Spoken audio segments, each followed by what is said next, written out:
Good morning, everybody. This is Coach Davis. It is Tuesday, August the 11th. Coming to you with the quote of the day to start our video.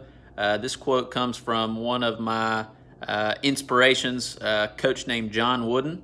And John Wooden said that things turn out best for the people who make the best of the way things turn out. I really need that because right now this is not exactly how I would prefer school to be.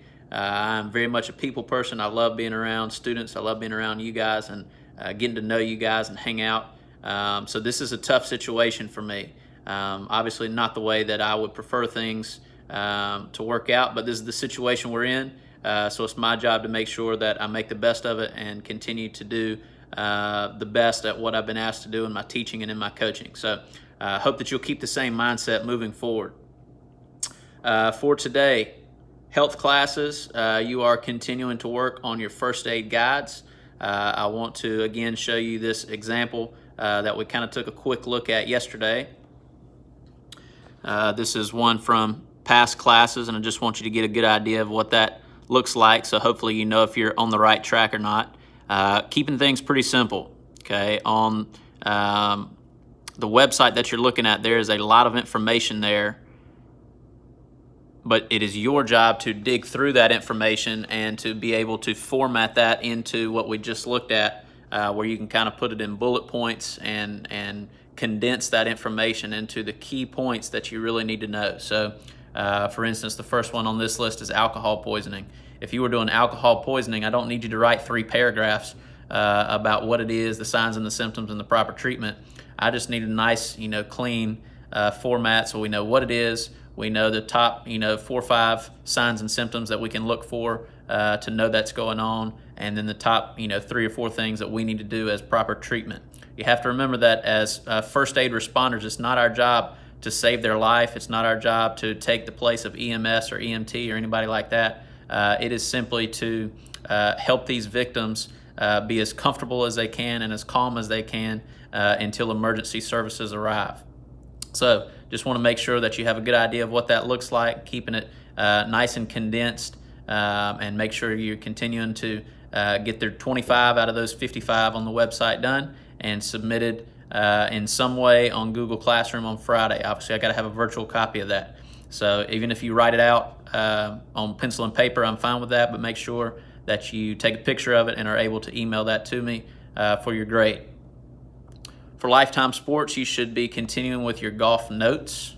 If you have any questions on those, please ask. I know that some of those points can get a little bit confusing, and I think a lot more of it will make sense if you come out to our tutoring session on Thursday and we actually get to play mini golf a little bit. You get a better idea of some of those things maybe you don't quite understand from the notes.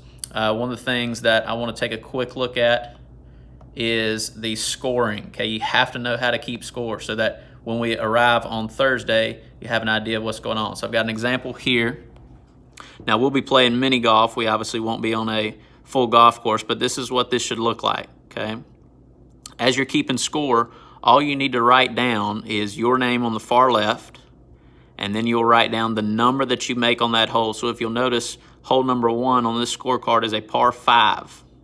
I believe at our mini golf course, every hole is either a par 2 or a par 3. But on a real golf course, on a par 5, that's how many shots it's supposed to take you to be able to make it into the hole.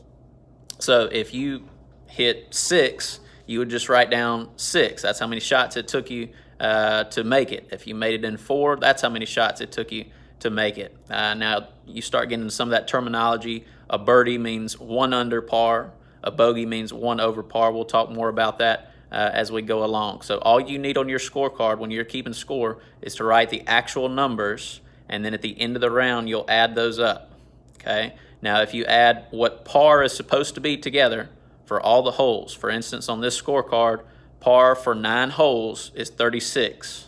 Par for 18 holes is 72. That's how many shots it's supposed to take over the course of the whole round to be able to finish the round in that number of shots.